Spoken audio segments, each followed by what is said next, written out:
Hi, I'm Kat from Mama Brown & Co, and I'm here to give you some tips on how to make lockdown that bit more playful for you and the children, and beyond lockdown, help you parent more playfully and have a bit more fun as a family.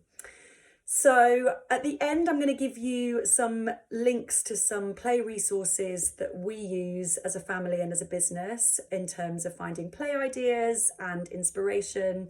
But what I wanted to do is give you some tips that hopefully you can use day to day and apply to lots of different situations to get more fun out of lockdown. I wanted to start by saying that play is so important for the little kids and for the grown-ups. So through play, we get to be more flexible. It encourages to be more creative.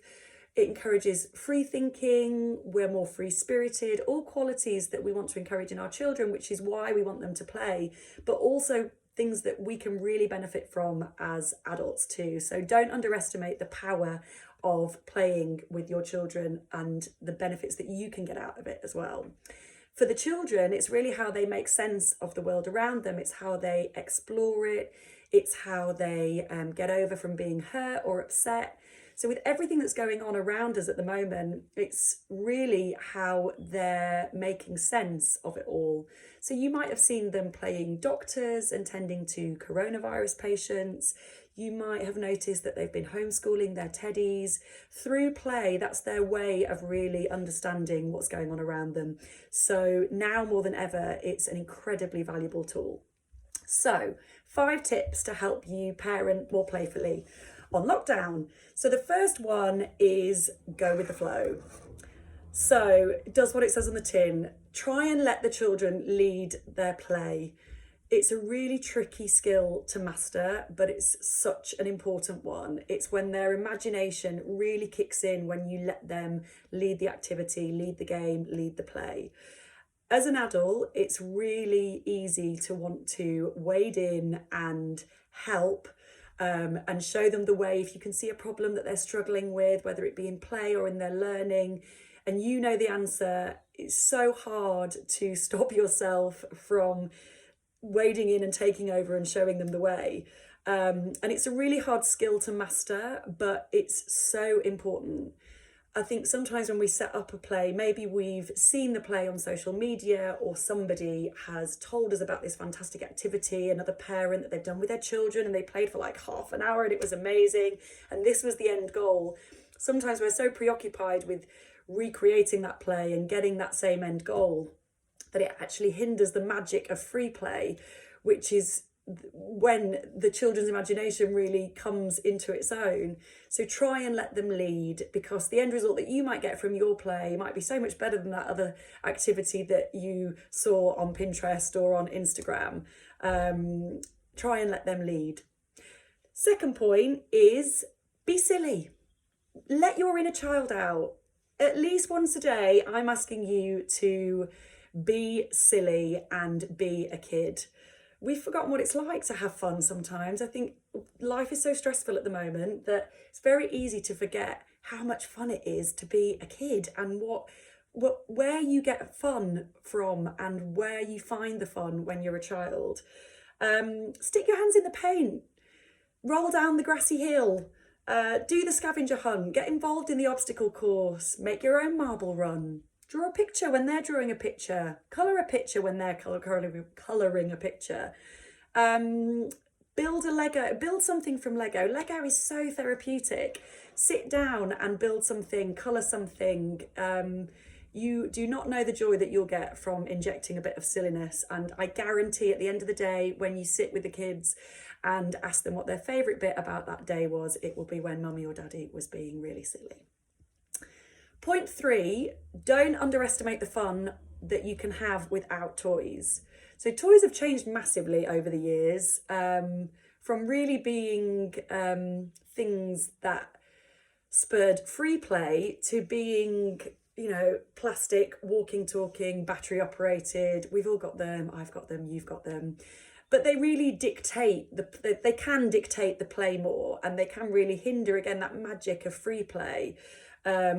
Which is really when the magic happens. So remember that if you don't have a certain toy or game, you know, there can be a lot of fun that's had off taking the sofa cushions off and creating your own home soft play, or making a pirate ship out of a cardboard box, putting sticky notes on the wall, wrapping elastic bands around a cardboard box or the washing basket, getting your pans out and using them as a drum kit. It's all the kind of things, I think, if you speak to our parents' generation, that they had to use their imagination with more.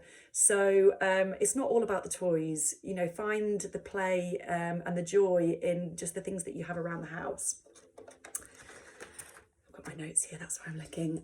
Point 4 is learning through play. So we all know that play is the best way for children, particularly younger children, preschoolers, early years. It's the best way for them to learn and to really soak up that information.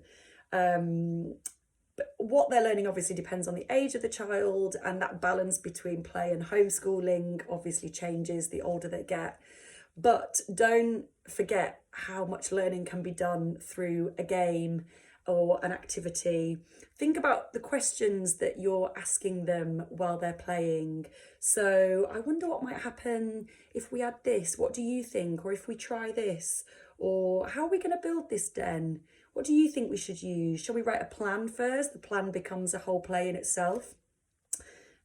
Try to avoid the word no as well. This is more of a personal thing because I hated the word no as a child. And my mum used to say to my dad, if you could just avoid you, she really doesn't seem to like that word. And my kids don't like it either. And I still don't really like it now. But try not to lead with that. Obviously, purely from a health and safety perspective, I'm not saying have a free-for-all, let them do whatever they want, but try and phrase that in a different way and maybe lead with the positive. Or, you know, if you want to climb that tree, I'm not sure, would you think that, I wonder if that branch will hold your weight. Maybe we should plan how we're going to climb it first, or perhaps if we eat lunch first, then we're going to have more energy to do the treasure hunt afterwards. What do you think? Try to lead with a positive. And language is so important, and again, a really tricky skill to master, but super important.